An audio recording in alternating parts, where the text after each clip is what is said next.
Sean muy bienvenidos todos a nuestro seminario de Ciencias Atmosféricas para quedar en casa. Como bien ustedes recordarán, ha sido un seminario que hemos estado llevando a cabo cada 15 días, los días martes a las 5 de la tarde. Y como siempre, si ustedes quieren recibir información acerca de los futuros seminarios que vamos a organizar, pueden inscribirse ustedes a esta lista de seminarios y nosotros en esta ocasión va a ser el último seminario que vamos a organizar. Sin embargo, planeamos continuar para el siguiente año. Así que si están interesados en recibir información acerca de nuestro seminario, inscríbanse a esa lista. Luego, si tienen alguna idea, alguna propuesta que ustedes quieran compartirnos o que ustedes quieran participar en este seminario, pueden escribirnos al doctor Alejandro o a mí. Y pueden enviarnos un título, un resumen de la charla y acompañado de un CV corto. Y el día de hoy tenemos, para cerrar con broche de oro, tenemos al doctor Iván Ortega, quien trabaja en NCAR y nos va a exponer acerca de la variabilidad a largo plazo de los gases emitidos por operaciones de gas natural en la cordillera del Frente Norte de Colorado. Iván, voy a leer levemente su reseña. Es licenciado en Química y maestro en Ciencias de la Tierra en la UNAM. Sus primeros trabajos en el área de química de la atmósfera se enfocaron en la medición y recuperación de gases usando espectroscopía en el infrarrojo, trabajando con el doctor Michel Gruter y Wolfgang Stream en el Centro de Ciencias de la Atmósfera. Posteriormente obtuvo el doctorado en la Universidad de Colorado Boulder, donde trabajó en el grupo de Rainer Volkamer en el diseño e implementación de instrumentos de percepción remota para detección de gases atmosféricos en varias plataformas.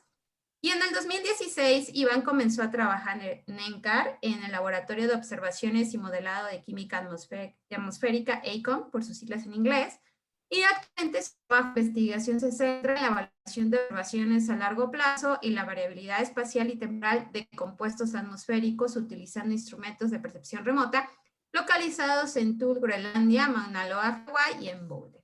Entonces, sin más preámbulo, le dejo el espacio para que Iván comience con su charla. Muchas gracias, Iván, por aceptar esta invitación. Sí, no, gracias a ustedes. Voy a compartir esto. ¿Ya pueden ver mi pantalla, mi presentación? Sí. Ok. Bueno, gracias, Cristian, por la introducción y gracias también por la invitación. La verdad es que estoy muy emocionado de poder crear ese vínculo. Hace mucho que no conecto con todos ustedes, pero me gustaría empezar a hacer ese vínculo un poco más fuerte. Entre las cosas buenas que se pueden hacer ahorita es crear ese vínculo, aunque sea virtual. Estoy muy contento por la invitación. Uno de los objetivos con esta presentación es poder compartir un poco acerca de lo que actualmente estoy haciendo aquí en NCAR y con este proyecto, ¿no? Que es acerca de la variabilidad a largo plazo de gases emitidos por operaciones de gas natural aquí en Colorado. Y en particular este trabajo lo hago conjunto con colaboradores. Yo trabajo directamente con James Hannigan y este trabajo tenemos colaboradores de aquí de NCAR, Rebecca Buchholz y Gabriel Pfister de aquí de NCAR también. Este es solo para mostrar lo que voy a abarcar en esta presentación es el contenido. Voy a dar una introducción, más que nada es una motivación. Voy a presentar rápidamente la instrumentación, sitios de medición y los instrumentos que usamos aquí en Boulder. Estoy seguro que Wolfgang Stream me dio una excelente presentación acerca del instrumento y tal vez muchos de ustedes están familiarizados con los instrumentos que se usan en el grupo de Michel y Wolfgang, que son instrumentos de alta resolución en el infrarrojo o FTIR. Y voy a presentar un poco de resultados, series de tiempo, por ejemplo, de los gases que medimos aquí.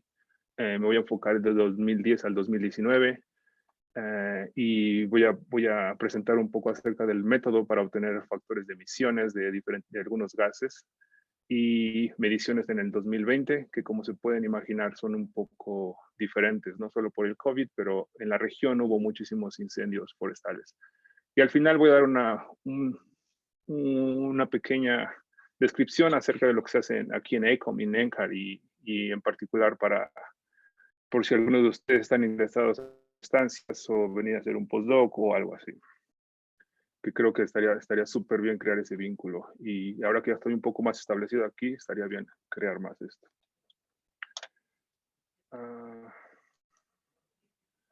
Bueno, esta panorama a mí me encanta y está en contexto con lo que voy a presentar el día de hoy. Esta es una foto tomada desde un instrumentos de radiosondeos. Hay un fotógrafo profesional que se encargó de instalar este tipo de cámaras en los radiosondeos de los que se lanzan aquí en Boulder en el grupo de ozono y de vapor de agua de la NOAA. Esta es una foto tomada a una altitud aproximada de entre 25 y 30 kilómetros. Y ustedes pueden ver Boulder a la derecha de esta foto. Y como les digo, está en contexto porque les voy a presentar, porque al oeste de Boulder se encuentran las montañas, ¿no? Las Rocky Mountains, las montañas rocallosas. Y pues me gusta mucho esa foto porque pueden ver todo en el oeste, cómo son en general, no hay emisiones antropogénicas, ¿no? Y pueden ustedes ver más fotos, inclusive pueden ver un video como este que les voy a mostrar aquí, donde se ve cuando este tipo de cámaras capta cuando el balón se explota, ¿no? Y tienen un paracaídas para recuperar los instrumentos. Y bueno, un poco más acerca de Boulder. Esta es una foto ya más de Boulder, más cerca. Ustedes pueden ver aquí la universidad. Y al sur y al norte se encuentra la ciudad de Boulder. Hay aproximadamente 100,000 habitantes, que está aproximadamente 45 minutos de Denver, que es la ciudad más grande de Colorado. Y bueno, por lo general, aquí en Boulder, la calidad del aire es buena. Sin embargo, la concentración de ozono en la troposfera normalmente excede los estándares de calidad del aire en el verano. Y bueno, esto ha sido muy importante porque normalmente en la mayor parte de Estados Unidos el ozono troposférico está decreciendo, está disminuyendo conforme avanzan los años y esto debido a las regulaciones. Y bueno, para explicarles un poco, pueden ver aquí ustedes el mapa de Estados Unidos. El circulito aquí está Colorado. Colorado está dividido en diferentes condados. Boulder está aquí y cada círculo de estos representa la concentración de ozono en un día. Y ustedes pueden ver claramente que cuando son rojos es en la tarde y la gráfica que está aquí a la derecha pueden ver que normalmente en la tarde excede los 70 ppb, que es el estándar de calidad del aire.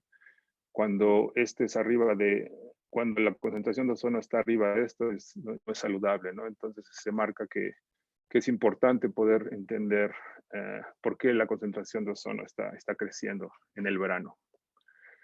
Y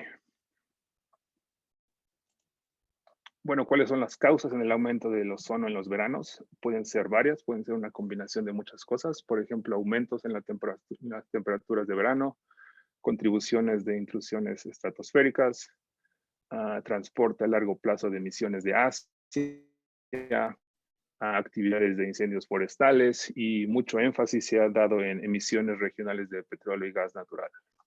¿Y a qué me refiero con esto? Es en este diagrama abajo pueden ver una foto donde se puede ver la extracción, por ejemplo, de gas natural, ¿no? Existen muchísimos tipos de cosas que se hacen aquí en las operaciones, desde el fracking o el transporte, el almacenamiento, y todos este tipo de cosas se emiten compuestos orgánicos volátiles. Estos compuestos orgánicos volátiles son muchísimos. Estos se oxidan en la atmósfera en presencia del radical OH. Estos forman el radical HO2, que en presencia de dióxido de nitrógeno forman ozono, ¿no? Entonces, estas emisiones de gas natural de compuestos orgánicos volátiles son muy importantes de entender. Aquí está un poco más acerca de la cordillera del Frente del Norte de Colorado. En este mapa pueden ver que existe una región en rojo y toda esta es la parte donde el ozono normalmente excede los estándares de calidad del aire. Boulder está aquí y cada puntito gris que se puede ver al norte, el noreste de Boulder representa un pozo activo de gas natural. Hay alrededor de más de 27,000 pozos activos en esta región. Al sur pueden ver la ciudad de Denver, que normalmente son emisiones urbanas, y al noreste también existen muchas agriculturas y muchas actividades de ganado. Y como mencioné antes, a la izquierda existe las montañas, que normalmente son regiones limpias, ¿no?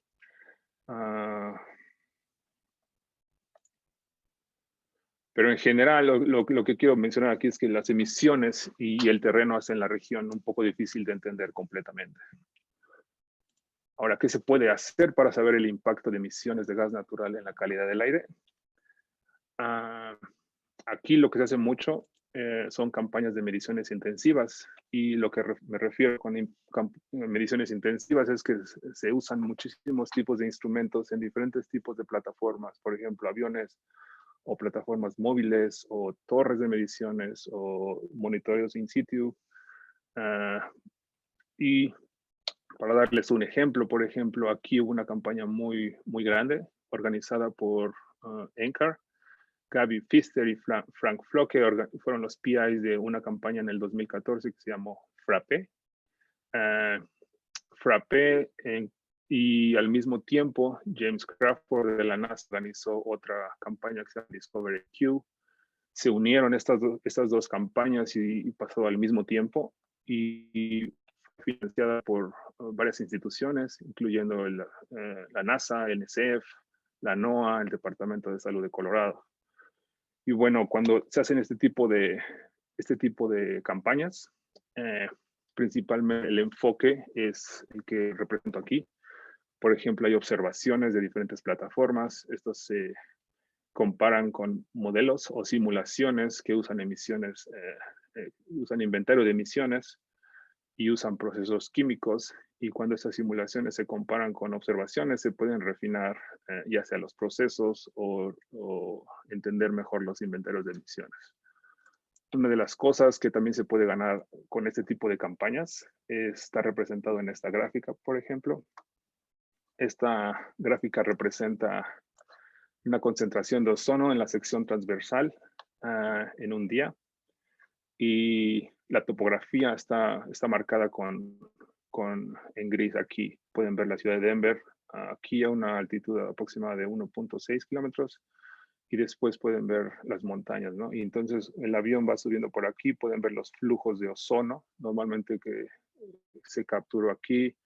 Después existe un flujo, le llaman spillover, o va de regreso por otra parte de las montañas. Este tipo de cosas no se puede conocer muy bien si no se hacen este tipo de campañas de mediciones intensas en aviones, principalmente. Pero mediciones a largo plazo son importantes y complementarias. Y, por ejemplo, antes de explicar bien, esta gráfica tiene el número de pozos en negro del 2002 al 2017. También pueden ver la producción de petróleo y de gas en verde y en rojo respectivamente, y pueden ver cómo a partir del 2006-2007 empezó a incrementar el número de pozos en la región. Ha habido varios estudios para tratar de entender esto. Por ejemplo, Gaby Petrón de la NOAA identificó alcanos y bencenos usando torres de mediciones cerca de los pozos. Sí hubo muchos alcanos y bencenos emitidos por este tipo de actividades, del 2007 al 2010. Otra campaña otro estudio fue de Jessica Gilman de la NOAA también, donde señaló compuestos orgánicos emitidos por fuentes de gas natural y petróleo. Son una fuente significativa de los precursores de ozono, ¿no? Y desde ahí ha habido varias publicaciones. Por ejemplo, después pasó Frappé, Discovery Q, son las campañas que mencioné. Ahorita existe un programa en Boulder, principalmente financiado por Boulder, para entender más y a largo plazo, que empezó apenas hace como 2 años. Ha habido más estudios. En Frappé y Discovery Q hay muchísimas publicaciones. Ustedes pueden verlos a través de la página de ECOM y Frappé. Y bueno, nosotros lo que hemos estado haciendo, lo que ha estado haciendo el grupo, es mediciones con espectroscopía en el infrarrojo del 2010 hasta ahora, ¿no? Y voy a explicar un poco de lo que estamos haciendo. Ahora, ¿qué tipos de instrumentos se pueden usar para medir a largo plazo? Podemos usar satélites. Los satélites normalmente usan radiación reflejada del sol y la captura y pueden medir lo que existe en la atmósfera. Son sensibles a la superficie, pero lo que le llaman la columna total puede ser, o columna parcial en la troposfera o en la estratosfera. Existen también monitoreos in situ, que son más sensibles a lo que existe muy cerca del instrumento. Y bueno, ¿cómo podemos unir escalas espaciales entre satélites situ? Es ahí donde entran los instrumentos de percepción remota. Y este solamente es un diagrama para explicar un poco que los instrumentos de percepción remota pueden detectar o ser sensibles a diferentes capas en la atmósfera. Como sabemos, en la atmósfera existen emisiones, mezclado, transporte, y complementar todo este tipo de instrumentos es importante.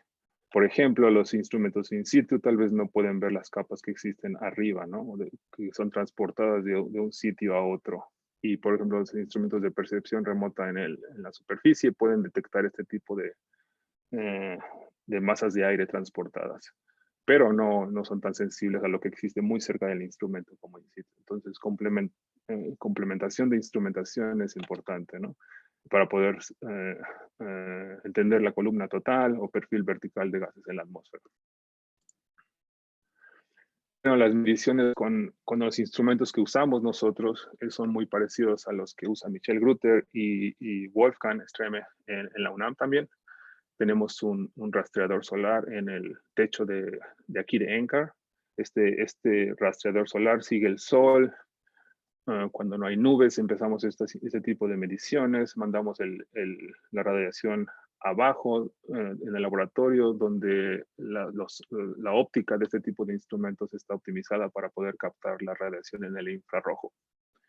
Y decimos que este tipo de instrumentos es de alta resolución porque aquí hay un escáner que viaja hasta 2.5 metros, un poco lento, y después lo que se hace es la transformada de Fourier para obtener ese tipo de... A la derecha arriba pueden ver un espectro clásico de absorción, ¿no? Y cada color representa un filtro donde se optimiza la señal para maximizar la señal y minimizar el ruido, y poder así hacer una recuperación con poca incertidumbre. Aquí en NCAR lo que nosotros usamos es un algoritmo que se ha desarrollado aquí en NCAR y con otro tipo de colaboración con NASA o NIWA, y se llama ESID4. Y una de las cosas que yo hago aquí en NCAR es dar mantenimiento a este tipo de herramientas y poder mejorarlos, o poder desarrollar herramientas para poder hacer una inversión de este tipo de mediciones. Y al final lo que medimos con ese instrumento son espectros de absorción, pero necesitamos una inversión para poder recuperar perfiles verticales, columnas totales o parciales, y tenemos errores, ¿no? Y bueno, no voy a hablar mucho de esto. Si tienen preguntas, con gusto podemos hablar de eso. Este tipo de instrumentos forma parte de una red de monitoreo que se llama NDAC, o Network for the Detection of Atmospheric Composition Change. Y aquí a la izquierda pueden ver un mapa de las estaciones de monitoreo. Hay más de 70 estaciones de monitoreo de la NDAC. Se divide en diferentes grupos de trabajo. Por ejemplo, en el infrarrojo usamos este tipo de instrumentos. En el UV Visible usan otro tipo de instrumentos. Y normalmente se dividen con respecto al tipo de instrumentos y radiación que se usa, ¿no? Y, por ejemplo, radiosondas también, o vapor de agua también. Y somos parte de un grupo de aproximadamente 22 estaciones, incluyendo, como ustedes pueden ver aquí, el SOMONI. Y con ese tipo de instrumentos podemos obtener composiciones de gases de efecto invernadero, gases que tienen que ver con la química del ozono estratosférico, o, por ejemplo, antropogénicos y biogenic gases, ¿no? Y bueno, yo lo que hago aquí también en NCAR es tratar de mantener que los instrumentos remotos que tenemos 3 instrumentos en total. Uno de ellos está en Mauna Loa, Hawái. Otro está en Groenlandia, en Thule. Es una base militar y en Boulder, Colorado. Y bueno, estos tipos de instrumentos, como pueden ver aquí, por ejemplo, Mauna Loa empezó a hacer mediciones desde el 95, Groenlandia desde el 99 y aquí en Boulder empezaron a hacer mediciones en 2000. Normalmente tendríamos que visitar un poco más seguido estos tipos de instrumentos para hacer calibraciones y ver que todo funcione bien, pero este año ha sido un poco difícil, pero la verdad es que estamos muy contentos con las mediciones en Groenlandia. Ha estado autónomas. Solamente tenemos que ver que todo funcione bien, pero hasta ahora funcionó súper bien. Ahora en Groenlandia es de noche porque es el invierno, no sale el sol, entonces no se mide en Groenlandia. Y estos son los componentes de operación remotas. Por ejemplo, esto es lo que usamos en Groenlandia. Tenemos el instrumento aquí, tenemos un rastreador solar, tenemos una estación meteorológica para determinar si podemos hacer mediciones o no, tenemos un sensor solar. De hecho, en Groenlandia tenemos una generación de nitrógeno líquido para poder enfriar los detectores que se necesita. Y todo esto es autónomo. Y esto es parte de mi trabajo, tratar de mejorar y ver que todo funcione bien, ¿no? Y existen muchas cosas que estoy haciendo detrás de esto. Bueno, voy a presentar un poco acerca de los resultados. Esta es una gráfica con concentración de gases en la troposfera, lo que le llamamos weighted mixing ratio. Quiere decir que es la concentración ponderada en la troposfera. Aquí hay diferentes gases, para los que no son familiares. Por ejemplo, aquí a la izquierda tenemos el monóxido de carbono, a la derecha de él está el acetileno.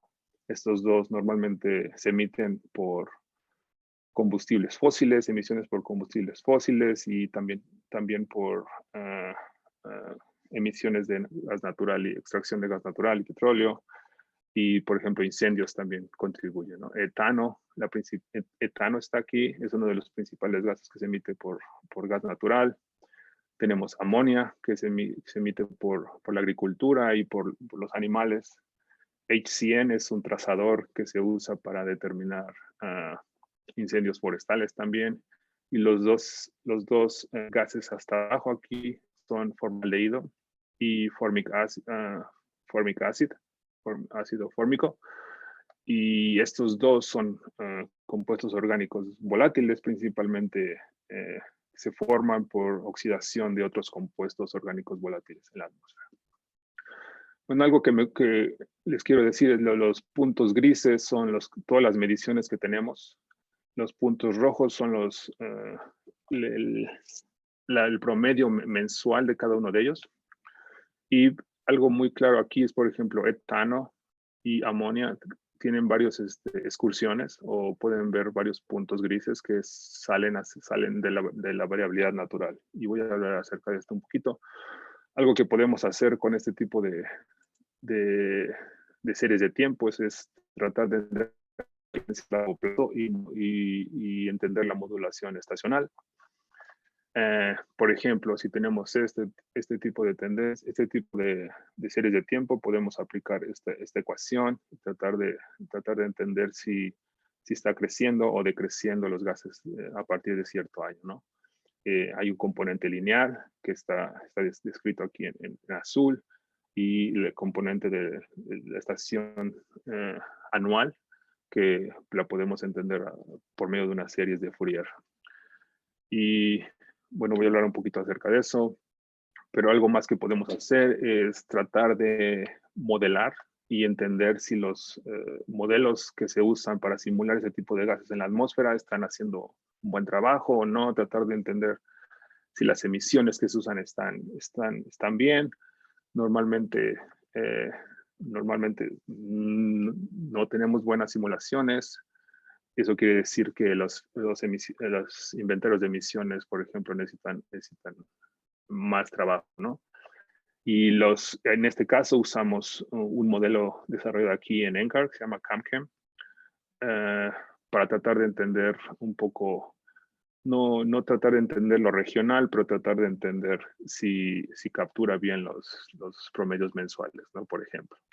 Y como podemos ver aquí, por ejemplo, formaldehído, hasta abajo está, la comparación la verdad es que es muy buena, tenemos poca desviación con respecto a las observaciones, pero por ejemplo un gas que se parece mucho, que es ácido fórmico, las simulaciones no son nada buenas y están muy abajo de las observaciones, ¿no? Y aquí vemos que tal vez algo de química que está pasando en la química de la oxidación de otros compuestos no está incluida muy bien en los modelos, ¿no? Podemos ver, por ejemplo, que los gases de monóxido de carbono y acetileno están poco en las observaciones, las emisiones primarias de ese tipo de gases están sobreevaluadas. Lo mismo pasa con etano. En esta página pueden ver más acerca de este tipo de modelos que se usan aquí en NCAR.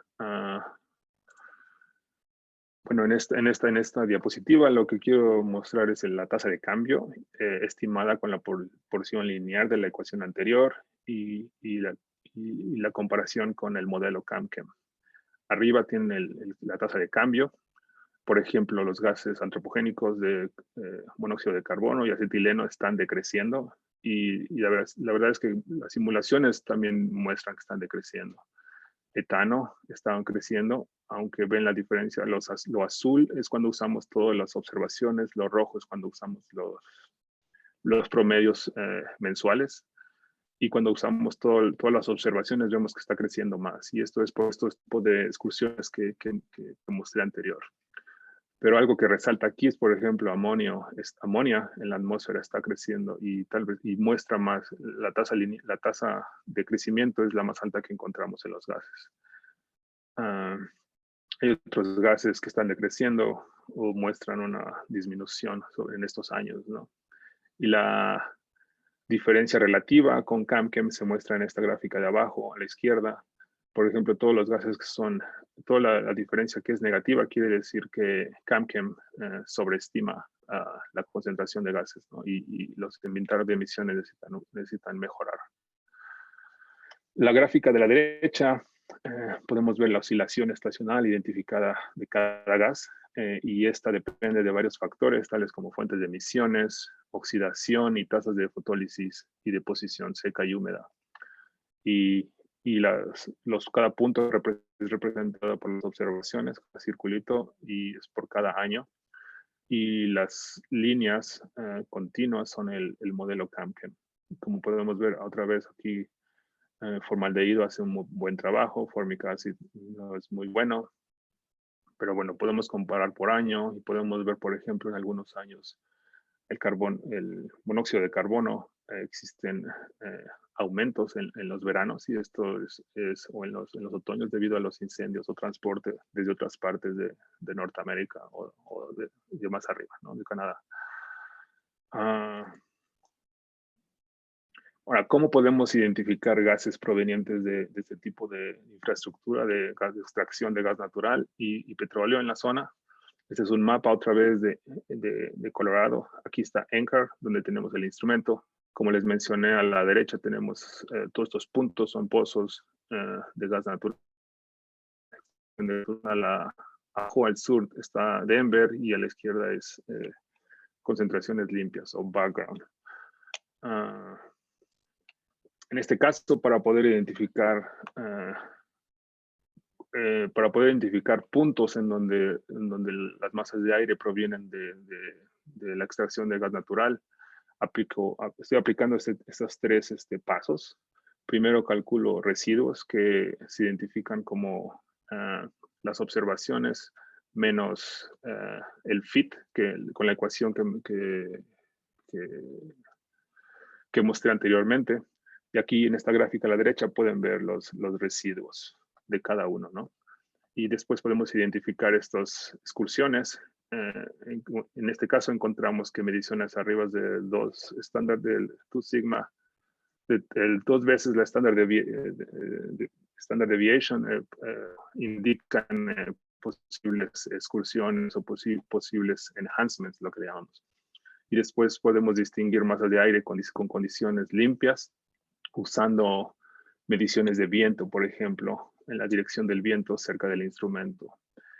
Y cuando aplico esto, por ejemplo, cuando los puntos azules en estos residuos quieren decir que todas las masas de aire provienen del oeste, principalmente. Y cuando las masas de aire provienen del noreste, son marcadas en rojo, en rojo, por ejemplo. Y estas líneas discontinuas es la variabilidad natural que debería demostrarse aquí, y cualquier punto arriba de este tipo cualquier punto arriba de esta línea quiere decir que son excursiones o enhancements que tal vez provienen de la extracción de gas natural. Una vez que conocemos los puntos que pueden ser excursiones provenientes de gas natural, pues lo que podemos aplicar es lo que se conoce como relaciones o enhancement ratios. Por ejemplo, podemos hacer una razón entre el etano, formaldehído y ácido fórmico con respecto al monóxido de carbono. Y cuando hacemos eso, obtenemos este tipo de diagramas. Por los 10 años de mediciones, obtenemos este tipo de relación aquí, donde el delta X y delta X aquí representa la concentración de las excursiones menos menos la concentración de las condiciones limpias o lo que se espera. Hay un poco más de detalles en esta ecuación, pero lo que obtenemos es esto. Una vez que obtenemos este ER por cada gas, en este caso solo lo estoy aplicando para etano y los compuestos orgánicos volátiles con respecto a CO, porque para poder aplicar este tipo de ecuaciones, los gases deben de ser coemitidos. En este caso estoy identificando que el CO, el monóxido de carbono, también está emitido por el gas natural. Entonces, estos enhancements, ratios, quieren decir, estos valores representan lo que existe en las emisiones de gas natural. Una vez que conocemos esta observación, podemos aplicar esta ecuación pues, para conocer factores de emisión, pero algo importante es que para poder aplicar factores de emisión necesitamos conocer el factor de emisión del monóxido de carbono, ¿no? En las emisiones de gas natural. Entonces, la idea es que a través de este tipo de ecuaciones podemos conocer los factores de emisión de los gases con respecto al monóxido de carbono. Lo que estoy haciendo, es tratar de complementar las observaciones que tenemos aquí con el instrumento de percepción remota, con observaciones durante FRAPE. Por ejemplo, este mapa aquí quiere decir los vuelos que se hicieron durante FRAPE fueron 14 vuelos, y el track, lo que hizo el avión fue hacer ese tipo de recorridos, ¿no? Ir a las montañas, regresar, ir al sur, ir al norte, ¿no? Y hubo muchísimo tipo de mediciones, pero aquí solamente estoy usando mediciones in situ que se hicieron en el avión y los mismos gases que estoy usando en este estudio. Este es un ejemplo del tipo de observaciones, por ejemplo, una vez que se sabe cuál es la concentración, podemos hacer ese tipo de gráficas en donde se muestra el triángulo. Aquí es donde está el instrumento, y cada círculo de aquí representa, por ejemplo, en la parte noreste están todos los pozos, en la parte sur están las emisiones antropogénicas en Denver, y acá en este círculo estoy haciendo Estoy tratando de representar las concentraciones limpias arriba de las montañas. Y es claramente aquí existe mayor concentración donde hay pozos activos de gas, de extracción de gas natural, y un poco también aquí cuando hay emisiones antropogénicas. Si ponemos esto en perspectiva con ese tipo de Whiskers plot, tenemos la concentración de todos los gases, y cada color de esta cajita representa diferente tipo de emisiones, ¿no? Por ejemplo, aquí es el área donde está cerca de la extracción de gas natural en rojo. En azul representa las emisiones, las concentraciones cerca de las condiciones urbanas en Denver, y las concentraciones limpias arriba de las montañas es en verde. Ustedes pueden ver la diferencia que existe, ¿no? Muy grande. Por ejemplo, amonio, existe una diferencia muy grande cuando está cerca de las actividades de agricultura y donde hay mucho ganado. Por ejemplo, el monóxido de carbono existe mucho más donde está cerca de las emisiones urbanas.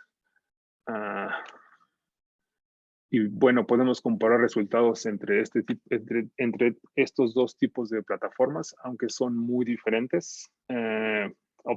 Estoy sorprendido de obtener casi cosas muy parecidas. Por ejemplo, aquí otra vez está el diagrama a la izquierda con lo que obtuve con las mediciones en el infrarrojo. Y si hacemos un análisis parecido con las mediciones del avión, obtenemos este. Y aquí en la tabla de abajo, lo que quiero representar una tabla donde existen medianas y la desviación estándar de cada tipo de gas, ¿no? O el enhancement ratio, por ejemplo, con el instrumento de percepción remota fue 0.48, con el avión es 0.67, aunque existe mucho más, la variabilidad es más grande. Para formaldehído, por ejemplo, obtenemos una razón de 0.26 y con el avión obtenemos 0.25. El ácido fórmico 0.13 y 0.16. Y son cerca, aunque la variabilidad que capta el avión es mucho más grande, ¿no? Y bueno, después de eso podemos obtener factores de emisión aplicando la ecuación que mostré anteriormente, que es esta. En eso estamos trabajando ahorita. Bueno, esa es una de las partes. Es la parte del 2010 al 2019. Ahora voy a presentar un poco acerca del 2020. Aquí hay dos fotografías que tomé arriba en el techo donde se encuentra el rastreador solar. A la izquierda pueden ver una foto en abril 17. Es una foto típica después de que neva en Boulder. Existen días muy soleados, hay mucha nieve, condiciones muy limpias, sobre todo por la pandemia. No había muchos carros. Pero después en el septiembre, por ejemplo, septiembre, agosto, fueron muy comunes ese tipo de fotografías en la derecha, ¿no? Pero pudimos medir muy bien. Y las preguntas es, ¿vemos una disminución significativa en los gases debido a los bloqueos de COVID en la región? Y la otra es, ¿capturamos los incendios sin precedentes en la región? Y solo para darles un ejemplo, por ejemplo, esta es una foto de mi casa que está por acá. Este es un incendio forestal que fue muy cerca, se ve muy cerca, pero está aproximadamente unos 10 kilómetros de mi casa, pero todo septiembre, agosto, fueron incendios muy comunes en la región, ¿no? Esta es una gráfica donde pueden ver en negro pueden ver los promedios mensuales del 2010 al 2019, y la región en gris es la desviación estándar. Y en rojo es lo que medimos en el 2020, ¿no? Por ejemplo, pueden ver ustedes monóxido de carbono en abril, marzo disminuyó, no mucho. Sin embargo, por ejemplo, acetileno disminuyó más. Los gases, por ejemplo, que tienen que ver con gas natural, disminuyeron un poco, pero no mucho. Después disminuyó otra vez, después ya no. Algo súper interesante es amonia. Hubo un aumento en la concentración debido a los incendios, ¿no? Los incendios lo podemos ver aquí a partir de julio, agosto. Por ejemplo, súper interesante también la formación de formaldehído en agosto, septiembre y octubre, ¿no? Mucho más del promedio que se ha visto en 10 años. Bueno, lo que podemos hacer es ver realmente la diferencia entre el 2010 al 2019 y con el 2020, ¿no? Por ejemplo, cualquier cosa que está abajo de esto quiere decir que los gases fueron menores en el 2020, ¿no? Y la verdad es que no se ve muy diferente. Por ejemplo, gases como monóxido de carbono es muy similar, un poquito diferente, tal vez 5% diferente durante la pandemia. Pero esto es porque el monóxido de carbono lo emiten por muchas causas, no solo los carros, ¿no? Bueno, y también hay transporte, el tiempo de vida es más largo. Por ejemplo, acetileno es un trazador realmente más antropogénico y vemos una diferencia de 20%, ¿no? Y después aumenta debido a los incendios. Y lo que aumentó mucho también fue el amonio en los incendios y sobre todo formaldehído, ¿no? Y ozono, interesantemente, ozono no fue formado, no detectamos la formación de ozono en los incendios, ¿no? Y esto es común, a veces se forma, a veces no, dependiendo de las condiciones. Pero quiero decir que 2020 fue extraordinariamente diferente. O sea, tiene que hacer un análisis mucho más detallado con respecto a la meteorología y ver más causas de este tipo de observaciones, ¿no? Apenas estamos iniciando. Y bueno, uno de los mensajes para llevar a casa acerca de esto es las mediciones del 2010 al 2019, quiero decir aquí, es que un análisis de gases troposféricos a largo plazo con ese tipo de instrumentos complementan las campañas de mediciones intensas. Traté de mostrar que se pueden identificar de las masas de aire provenientes de operaciones de gas natural y a veces ese tipo de masas de aire no se pueden observar con observaciones en superficie y porque a veces son transportadas, ¿no? Pero con ese tipo de instrumentos las podemos ver. Podemos medir gases troposféricos provenientes de varias fuentes antropogénicos, de extracción de gas natural y petróleo, de agricultura, incendios. Y también con ese tipo de instrumentos podemos medir gases estratosféricos. Tal vez en otra ocasión podamos hablar de esto. Mostré rápidamente comparaciones con simulaciones de modelos generales como CamChem. Y bueno, identifiqué y aislé estas excursiones debido a la extracción de gas natural, ¿no? Y con esto podemos calcular factores de emisión con respecto al monóxido de carbono. Y en el 2020 podemos ver una disminución de gases, aunque no es significativa para algunos de ellos y la magnitud es diferente para cada gas. Como mencioné, tenemos que hacer mucho más análisis en el 2020, ya que ha sido muy diferente a otros años. Bueno, ahora me gustaría compartir un poco de lo que se hace aquí en Boulder, particularmente un poco acerca de las ciencias atmosféricas. Lo que represento aquí es que muchos de ustedes tal vez están familiarizados con NCAR. NCAR está aquí, es el Centro de Ciencias Atmosféricas. La NOAA también está aquí. Y la Universidad de Colorado, que tiene muchos departamentos relacionados con la atmósfera, ¿no? Por ejemplo, es el Departamento de Química y CIRES, el EITO, que es el Departamento de Ciencias Atmosféricas y Océano. Y bueno, un poco de NCAR es que existen varios departamentos o laboratorios. Por ejemplo, yo trabajo aquí en ECOM, el Atmospheric Chemistry Observations and Modeling, pero hay otros. Cristian está familiarizado con MCube o el microescala y meteorología en microescala y mesoescala. Está climas y dinámica global.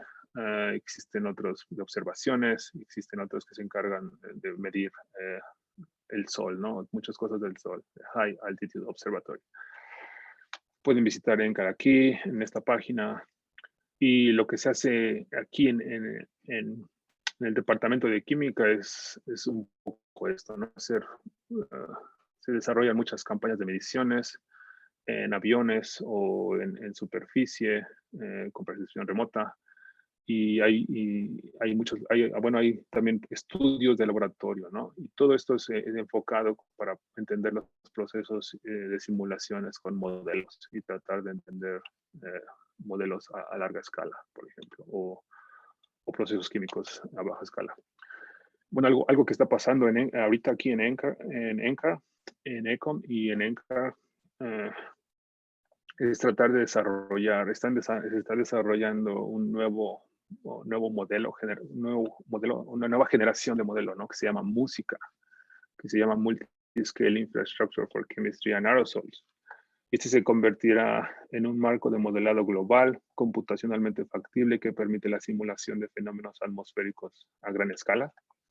Pero la idea es que se puede resolver misiones a baja escala también, por ejemplo, a 4 kilómetros. Ustedes pueden ver aquí la malla que se usa de manera global a 100 kilómetros, pero si se enfocan, por ejemplo, en Norteamérica, pueden bajar la resolución a 14 kilómetros. Esto es nuevo, esto es nuevo, está trayendo mucha atención. Por ejemplo, el MIT es un proyecto con muchos institutos, ¿no?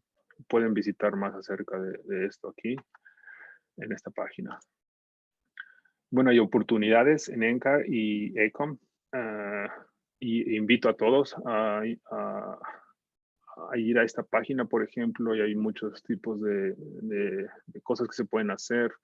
Aquí pongo solamente 2, ASP Postdoc, para todos aquellos estudiantes de doctorado que estén haciendo doctorado o que estén por finalizar. Échenle un ojo a este ASP, es muy bueno, es un poco competitivo, pero me gustaría que aplicaran más de Latinoamérica, ¿no?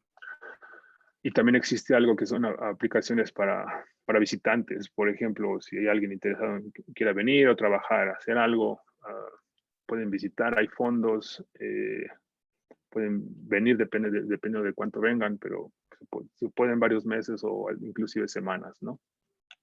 Y aparte de que ustedes pueden ir a esquiar y hacer muchas cosas. Bueno, por último, algo que he aprendido en la pandemia, el COVID-19, el virus, no está peleado, no está enfocado solamente a los epidemiólogos o a los que son expertos en virus, ¿no? La verdad es que está muy relacionado con las ciencias atmosféricas y ambientales, ¿no? Sobre todo porque se ha visto que los aerosoles, las partículas pequeñas, son la mayor fuente de contagio dependiendo de las condiciones, ¿no? Soy muy malo con las redes sociales, pero he seguido a José Luis Jiménez y a Shelly Miller, principalmente ellos dos son de aquí de Boulder, trabajan en la Universidad en CU Boulder. Tienen muchísima información, se han dedicado a difundir mucho cómo se transmite sobre todo los aerosoles, ¿no? Y José Luis puso esta página en internet. Es un documento en Google y está libre, lo pueden ver todos y está increíble, hay muchísima información, pero en general yo he seguido a ellos 4 en Twitter y ha sido muy, muy bueno, ¿no? José Luis es un investigador muy renombrado en cuanto a aerosoles, química de aerosoles y formación secundaria de aerosoles en la atmósfera. Tal vez ya lo siguen, pero por si no, aquí está, ¿no? Y bueno, las mediciones, ya sin más, son los agradecimientos. Las mediciones y análisis se realizan con el apoyo de la NASA. NCAR cuenta con el apoyo de NSF. Y agradecemos contribuciones de varias personas dentro de Ecom y a todo el equipo de Frappé.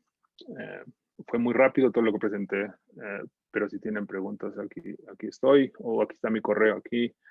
Y también me gustaría agradecer a la UNAM, a Michelle Grutter y a Wolfgang Streme por todo lo que hemos hecho juntos, ¿no? Y aquí tengo una foto de Wolfgang cuando estuvimos en el Popo, cuando estaba haciendo yo mi maestría del 2007. Sin más, ya muchas gracias. Bueno, muchísimas gracias, Iván, por tu excelente presentación. Vamos a dar entonces ahora inicio a la sesión de preguntas. Entonces, están bienvenidas todas las preguntas, tanto los que están aquí con nosotros en Zoom como los que nos están viendo a través de Facebook. Pueden, si quieren hacer una pregunta, pueden levantar la manito.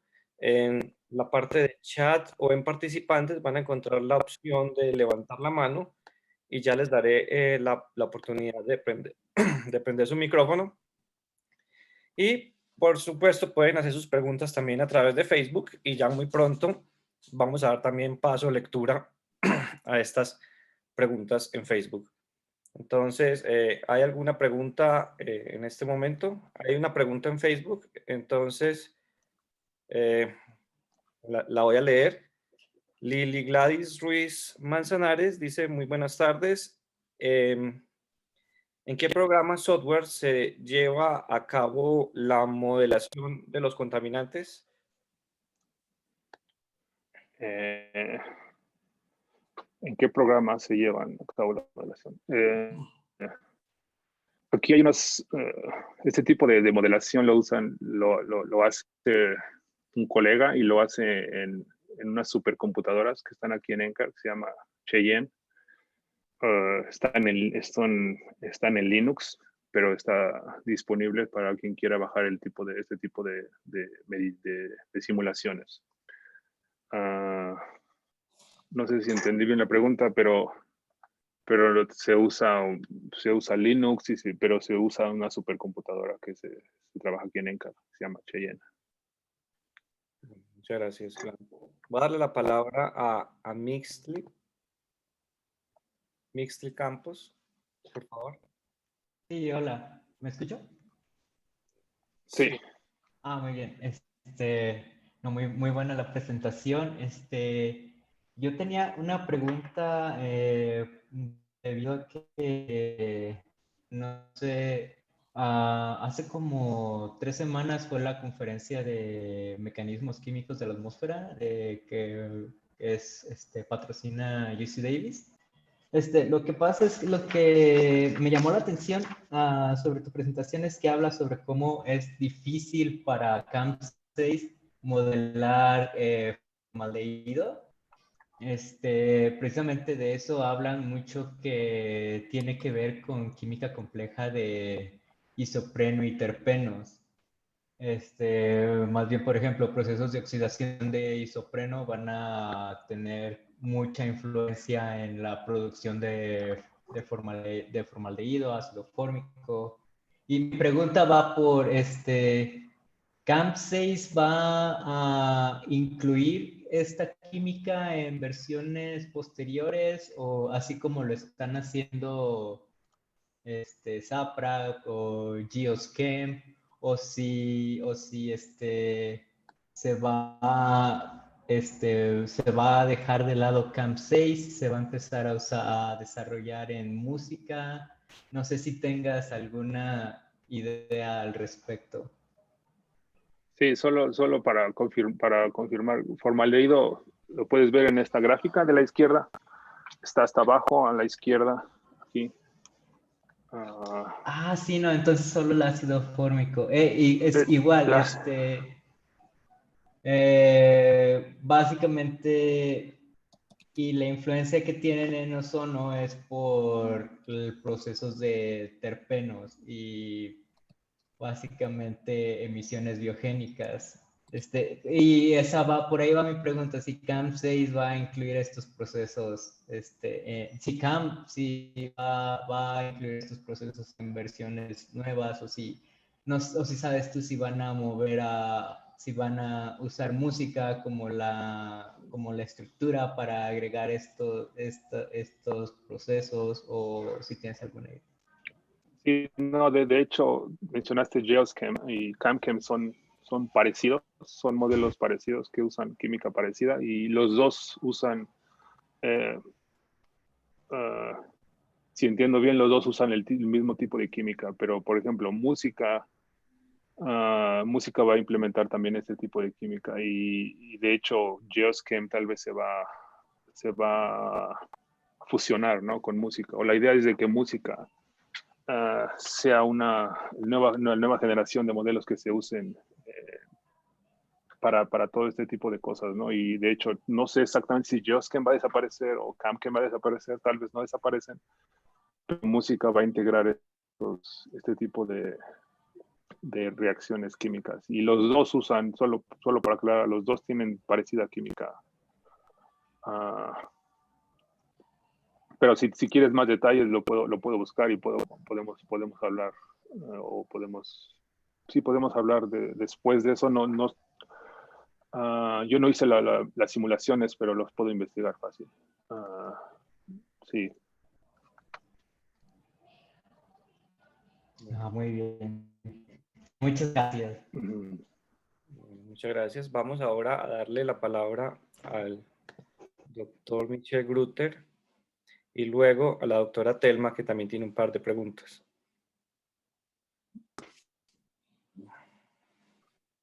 Hola Iván, buenas tardes. Un gustazo saludarte. Siempre es un placer, ya ha pasado tiempo. Sí. Me da mucho gusto ver todo lo que se está haciendo allá y pues muy interesante los estudios.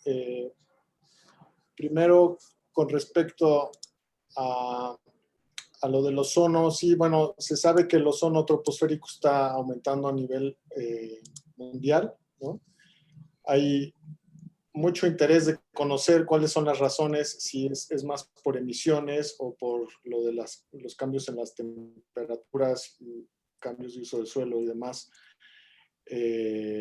aerosoles también involucrados. Hay una iniciativa mundial que se llama el TOAR, que seguramente conoces, muy importante, que ellos se acercan también a este tipo de mediciones que se realizan también por lo de las mediciones continuas.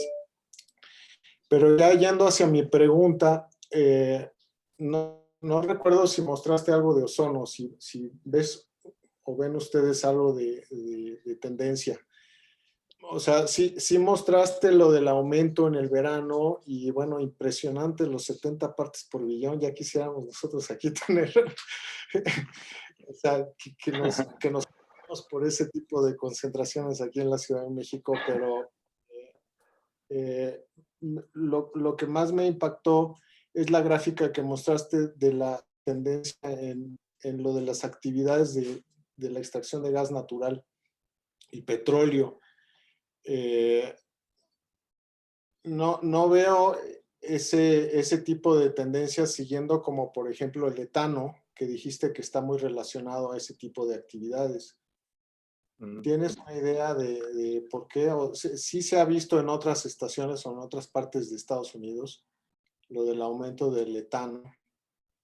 Sí, hay otros estudios que de forma más global analizan, por ejemplo, varias estaciones y ven que está aumentando. Por ejemplo, tenemos un artículo con otros investigadores en donde usan exactamente ese tipo de mediciones, pero ellos usaron hasta el 2014, 2015, y la tendencia era a subir arriba de 1.5% cada año. Lo que vemos aquí, por ejemplo, es esta gráfica. Esta es la tasa de cambio de etano, y si usamos todas las mediciones, podemos ver que sí está aumentando alrededor de 1%. Pero es mucho más complejo si solo queremos medir lo que está pasando en la extracción de gas natural. Tendríamos que estar muy cerca, tendríamos que remover todo lo demás. Y como mencioné al principio, por ejemplo, déjame mostrar esta gráfica. En esta gráfica puedes ver, por ejemplo, eso es lo que está pasando en la región, ¿no? O sea, empezó a aumentar mucho la extracción y se ve muy bien esto con el número de pozos en la región. Empezó a aumentar y después aquí empezó a disminuir la producción, de hecho. Entonces, es un poco complejo, o sea, nuestras mediciones, si hacemos la tendencia del 2010 al 2014, ¿puedes ver mi cursor? Sí, lo veo. De 2010 al 2014 empezó a subir mucho, y si hacemos la tendencia solo con esos años, con las mediciones, vemos que está aumentando, y está aumentando alrededor de 1.5, 2% cada año. Pero después del 2017 creemos que bajó un poquito la producción. Y eso ya tiene que ver este tipo de cosas, ¿no? Pero eso es a lo que creo que con este tipo de emisiones no podemos saber exactamente cuánto está emitiendo, o si están emitiendo mucho más ahorita que antes en la extracción exacta en la región, ¿no? O sea, es más como poco regional. Cuando hablas de pozos, ¿te refieres a los pozos convencionales o eso también incluye a lo del fracking y estas otras actividades? Sí, todo eso son pozos y son fracking. Hay de todo aquí. Pero la mayoría de los pozos se usa, se excava, ¿no? Y después, y hay de todo, hay unos mucho más grandes, operaciones mucho más grandes, como la foto que mencioné, donde hay transporte, hay almacenamiento, y otros que nada más son pozos, pero están conectados. Sí, bueno. Pero solo para responder rápidamente, el etano está creciendo. Se está creciendo y se ha visto eso en muchas partes. Y aquí también lo detectamos que está creciendo. ¿Dónde está? Sí, pues muchas gracias, Iván. Otra vez felicidades. Es impresionante lo que y los trabajos que están haciendo allá. Y me gustó mucho lo que mencionaste de armar vínculos. Nosotros, como sabes, siempre estamos abiertos y aquí siempre tienes las puertas abiertas en esta institución, ya lo sabes. Bienvenido siempre cuando quieras. Y vamos a platicar, ¿no? De cómo enviar estudiantes para allá o que vengan algunos de los tuyos para acá. Buenos los programas que mencionaste, vamos a tomar nota y a ver cómo podemos fortalecer estos programas de movilidad, ¿no? Estas colaboraciones. Sí, lo que ves, hay muchas personas, o sea, NCAR lo que hace mucho es tratar de tener muchos visitantes siempre. Y a veces yo digo, no, pues deberíamos de hacer ese vínculo más fuerte con Latinoamérica, con México, con la UNAM, con las personas que quieran, ¿no? Sobre todo de Latinoamérica. Y ahora ya estoy un poco aquí más establecido, un poco más constante. De hecho, ahorita soy el coordinador también de los escenarios de aquí del departamento. Si alguno de ustedes les gustaría dar algún seminario, están invitados. Tienen que ser más como relacionados química de la atmósfera, procesos, modelos, todo este tipo de cosas. Pero están las puertas abiertas también y sí, podemos hablar quien quiera tener más información, pues me pueden contactar o vayan directamente a la página de NCAR o de ECOM. Hay muchas formas de cómo hacerlo, pero sí a mí me gustaría ver muchas más personas latinas. Casi no veo muchas. Ahí veo que Iván, tu tocayo, tiene la mano levantada, a ver si le forzamos la mano, a ver si él da un seminario de un trabajo que hizo recientemente allá con ustedes. A ver, Alejandro, si le das la mano. Yo me despido. Hasta luego. Gracias, Michelle. Hasta luego. Muchas gracias. Bueno, primero le vamos a dar la palabra a la doctora Telma, después le vamos a dar la palabra al doctor Iván y por último a la doctora Graciela Raga, que quiere hacer una última pregunta. Entonces, doctora Telma. Bueno, pues, sí, gracias, gracias Alejandro. Muchas gracias, Iván. Muy interesante tu charla, muy enriquecedora en muchos conceptos. Te felicito. Me da mucho gusto ver un ex alumno de la UNAM y del centro estar en aquellos lugares. Nada más, yo creo que ya te han tocado un poco lo que yo quería comentar, pero hay algo que me llama la atención justamente con esa gráfica, ver que el número de pozos como que aumentó abruptamente, ¿no? Siendo Boulder un lugar así como muy cuidado ambientalmente, por lo menos hasta donde yo sé, cómo se permitió ese tipo de pues, desarrollo, ¿no? Esa es una pregunta, si tienes idea. Pero la otra que me llamó, bueno, que algo comentó Michelle, es aparentemente según la gráfica que presentaste, cuando haces una diferencia entre entre las mediciones y una diferencia para ver lo de la pandemia o no, ¿sí? Y vemos que el ozono fundamentalmente no cambia, o sea, más bien está hasta por debajo. Entonces la pregunta que te haría es, ¿cuál crees que son los precursores de ozono en esa zona? En la Ciudad de México, los precursores en la época de pandemia fueron los COPS, ¿no? Fundamentalmente, y nosotros encontramos una concentración importante de formaldehído, ¿no? Que es más o menos una cosa que nos podría dar una idea de cómo estuvo el régimen del ozono. Entonces, la pregunta fundamentalmente es, ¿cuáles crees que son los mayores precursores de ozono en esa zona? Porque sí me llamó la atención la gráfica. Gracias. Bueno, con respecto a la primera pregunta o comentario acerca de de por qué hay tantos pozos activos de gas natural. Creo que mostré el mapa déjame ver si lo encuentro. En este mapa pueden ver, como bien lo dices, Boulder es el condado. Colorado está dividido en condados. Boulder solo es el condado. Normalmente en Boulder no hay muchos pozos. Todos los pozos, de hecho, están aquí en otro condado que se llama Weld, condado de Weld. Y de hecho, puedo decir que más del 90% están aquí. Y no hay muchas ciudades grandes, pero están dispersadas, pero sí hay muchas casas también. Pero es por dinero, ¿no? Yo creo que hay mucho dinero detrás de todo esto. Pero sí, Boulder ha regulado mucho esto cerca de Boulder. Con respecto a la otra pregunta, los precursores, hay muchos estudios. No, esta no. No es esa. Esa es la que... sí, esa es la que... Solo para aclarar también, este tipo de mediciones que presento aquí no es exactamente mediciones de superficie, solo es el promedio ponderado en la troposfera, ¿no? Ya. Entonces es un poco más complejo, no podemos decir exactamente que representa la concentración en superficie, es ponderado en la troposfera, pero es muy interesante que ha estado por debajo todo el año con respecto a otros años.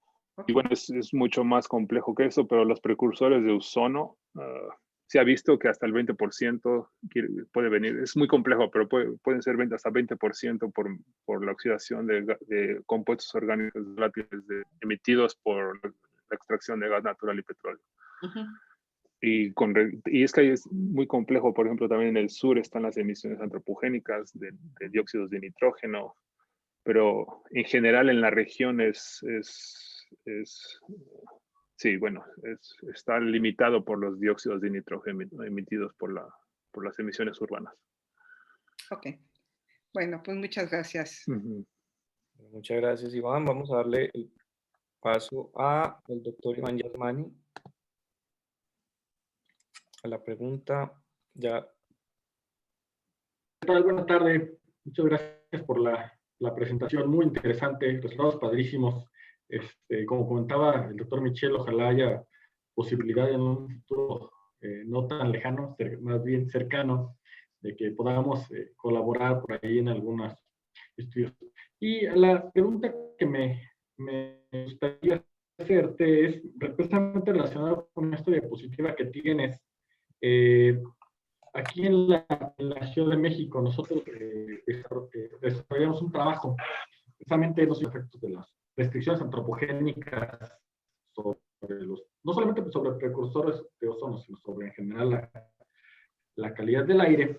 Y algo que encontramos interesante es que tendríamos que considerar tanto las tendencias de largo plazo como variaciones meteorológicas de corto plazo, eventos extremos. Y la pregunta es, si tú en estas gráficas que presentas la tendencia, porque evidentemente habrá algunos que no la tengan, pero la mayoría de ellos sí la tienen. Ya no te oigo. ¿Soy yo o es...? Yo creo que le estaba fallando su internet. Se fue. Sí, no. Aparece desconectado. Iván, ¿ahí sigues? Creo que te veo, pero creo que estás en mute. Iván. ¿Estás No te oímos, Iván. Tocayo. ¿Lo escuchan ustedes? Ya.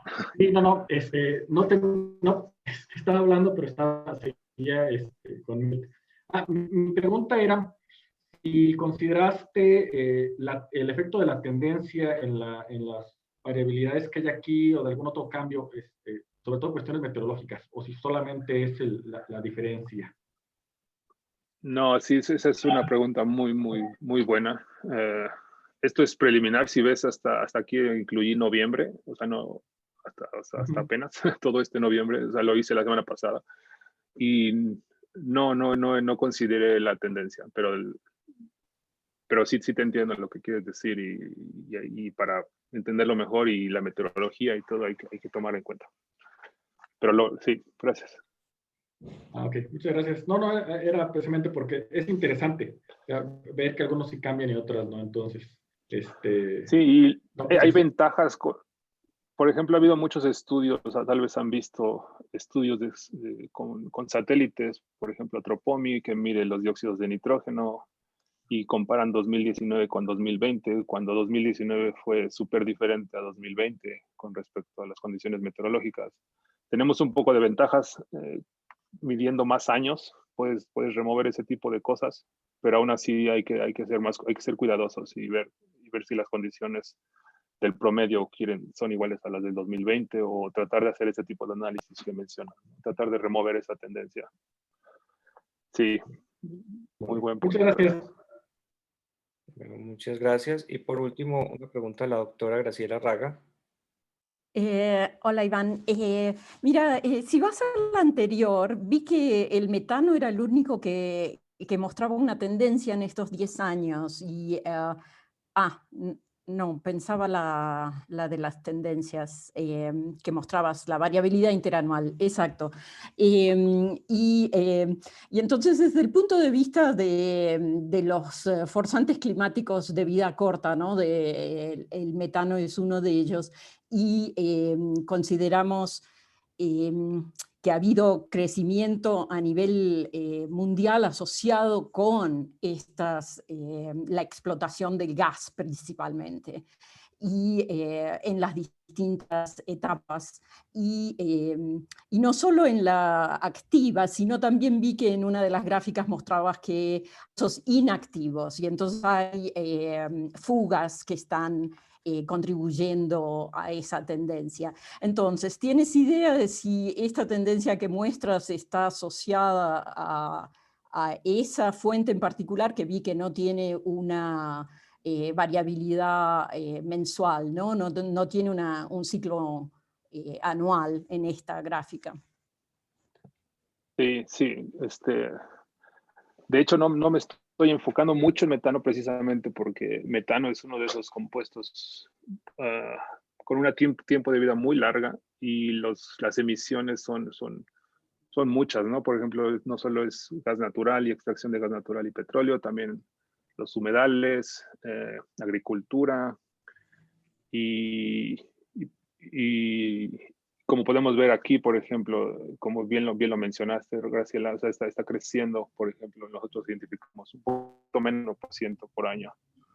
Pero eso es lo que se ha visto en diferentes partes del mundo, ¿no? O sea, está creciendo. Muchos dicen que es un poco complejo, muchos dicen que es por cambios en los radicales OH o por emisiones, pero no me he enfocado mucho en metano, pero lo podemos ver que está creciendo como de acuerdo, estamos de acuerdo con otro tipo de mediciones, por ejemplo, de la NOAA, a una tasa parecida a otra, con la NOAA, por ejemplo, que ellos miden mucho más exacto, mucho más preciso el metano, ¿no? Por estaciones de in situ, que nosotros también podríamos medirlo muy bien, como lo mencionó Wolfgang el viernes, o el CO2 también, pero no nos enfocamos mucho en eso, pero por lo menos vemos que la tasa de cambio es positiva y se compara muy bien con otros tipos de mediciones. Pero no me he enfocado aquí muy bien si sea por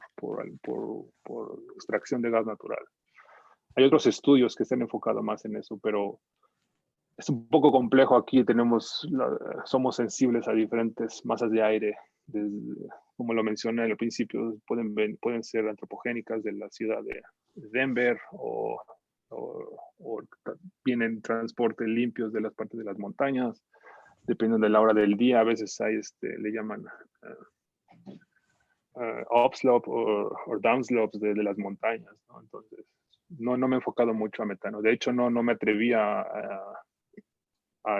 calcular factores de emisión de metano porque necesitamos saber seguros que vienen de extracción de gas natural y petróleo. Ok, gracias. Sí. Bueno, muchas gracias, Iván. Por último, quería en Facebook, el doctor Tomás Morales te da las gracias por tu seminario. Y voy a compartir aquí pantalla. Entonces, ¿Y aquí toda la mía? Entonces, a nombre del Centro de Ciencias de la Atmósfera, te queremos dar las gracias por la charla de hoy. Es muy grato para nosotros que el último seminario de este año esté a cargo de una persona que está asociada o que pues, su formación académica fue parte en el Centro de Ciencias de la Atmósfera y es parte de lo que queremos es establecer vínculos entre todas las personas que trabajamos en Latinoamérica y en todo el mundo para hacer conexiones y que el Centro de Ciencias de la Atmósfera sea como un punto de referencia de unión para todos los investigadores latinoamericanos en el mundo. Entonces, este certificado a nombre del Centro de Ciencias de la Atmósfera, en agradecimiento por tu plática de hoy, te lo haremos llegar al final del seminario en formato PDF y, por supuesto, esperamos verte muy pronto presencialmente en el centro cuando ya la pandemia nos lo permita. Bueno, por último, quiero darle la palabra a la doctora Graciela Raga, que es la líder del grupo de interacción micro y mesoescala al que pertenecemos Cristian y yo. Entonces, doctora.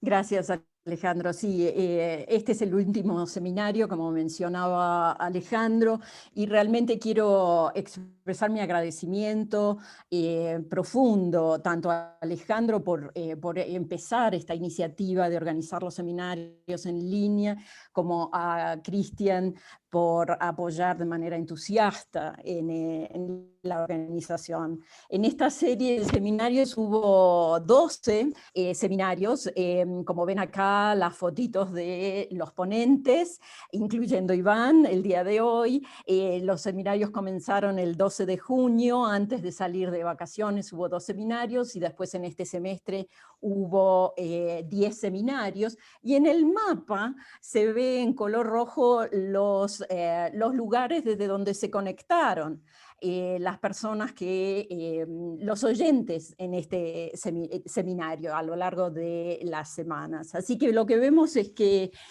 ha habido muchos países que se conectaron. Y Alejandro cada seminario lo sube como video al canal de YouTube del Centro de Ciencias de la Atmósfera, que él lo está mostrando. Y lo que vemos es el único seminario del CCA que se sube y ha tenido muchas visualizaciones cada video posteriores al seminario en vivo, ¿no? Y entonces eso realmente es una motivación importante porque nos lleva a seguir adelante el próximo año, como mencionaba Cristian al principio, y contribuir un granito a que la comunidad de ciencias de la atmósfera siga conectándose en Latinoamérica y promoviendo lazos de colaboración, ¿no? Entonces, nuevamente, mi agradecimiento a Alejandro y a Cristian y mis felicitaciones por esta exitosa iniciativa. En realidad tenemos también una propaganda, Iván, que no sé si sepas, de Atmósfera. Si quieres mandar tus publicaciones allí, estamos tratando de procesarlas rápido. Y también lo que te iba a invitar es en la sección de opinión, tenemos como un blog y allí podemos hablar de cosas que tienen relevancia actual y que no son científicas, pero no son el rigor de una publicación científica, y estimulan también el diálogo y posible colaboración. Entonces quería dejar esto también abierto para todos. Muchas gracias, y nuevamente gracias Alejandro, gracias Cristian. Muchas gracias, doctora. Y ahora le damos paso a la doctora Telma Castro, la directora del Centro de Ciencias de la Atmósfera, que nos va a dar unas palabras para cerrar el seminario de este año. Bueno, pues muchísimas gracias por darme la palabra. Quiero felicitar realmente el éxito que ha tenido este seminario, y que donde quien lo coordina es, como bien saben, es el doctor Alejandro Jaramillo, apoyado en casi todas las ocasiones por la doctora Cristian Domínguez, como lo ha comentado la doctora Raga. Entonces, una vez felicitado, también quiero agradecer al doctor Iván Ortega por el magnífico seminario que nos ha presentado. Como le dije hace rato, retroalimenta bastante el conocimiento, es que se lo agradezco mucho. Este seminario de las ciencias atmosféricas para quedarse en casa empezó ya en la época de pandemia, el 9 de junio del 2020. A partir de ahí, ha habido del orden de 14 seminarios, y ha sido un trabajo muy importante, sobre todo para contactar a los ponentes, invitarlos. Y yo sé que Alejandro no ha batallado, etcétera, porque no es fácil poner de acuerdo a la gente. Sin embargo, lo logró, por lo cual pues es realmente una muestra de que Alejandro pues es un chico joven con mucha iniciativa, y creo le auguro mucho éxito en este y en otros proyectos que él está llevando o vaya a emprender. Estos son algunos datos de cómo se impactó en las redes sociales. Ya lo mostró más claramente la doctora Raga, ¿no? Pasa a la siguiente, por favor. Y una de las cosas que sí curiosa que nos ha pasado es las visitas a la página del centro y a las redes sociales. De repente en el 19 teníamos 70,000 personas, y en el 20 hasta en estos días son del orden de 200,000 personas. Bueno, que visitan a la página. Y yo no creo que solamente sea una situación de pandemia, también es esta necesidad de todos nosotros de ahora entrar o tenemos un poquito más de tiempo para ver qué se está haciendo en el mundo, y sobre todo en ciencias de la atmósfera. Y una parte importante que han sido seminarios muy interesantes, que además la gran mayoría fue dictado en español, y entonces Latinoamérica está ávida de este tipo de seminarios. Les puedo agradecer muchísimo a todos, la doctora Raga por impulsar también a estos dos chicos que van por muy buen camino. Y bueno, finalmente les quiero desear a todos pues unas felices fiestas de diciembre, de fin de año, pero recuerden siempre a distancia y cuidándonos la salud de todos. Muchísimas gracias y que tengan éxito el año que viene, que el seminario empezará nuevamente el 23 de febrero del 2021. Ojalá y ya sea presencial, y si no, seguiremos a distancia. Muchas gracias. Hasta luego. Bueno, muchísimas gracias, y muchísimas gracias a las personas que nos están siguiendo en Facebook y los que nos acompañaron hoy por Zoom. Los esperamos en los seminarios del próximo año. Recuerden que están súper invitados a proponer una charla, y nosotros con mucho gusto la agendamos para el próximo año. Todos los temas en ciencias atmosféricas son bienvenidos, y por supuesto esperamos que todos se cuiden bastante y que pasen unas felices fiestas, y los veremos el próximo año en los seminarios del CCA. No solamente en este, también tenemos el seminario de qué onda con el tiempo y, por supuesto, el seminario institucional que se retomará también el próximo año. Muchas gracias a todos y una muy feliz noche. Hasta luego. Gracias. Hasta luego.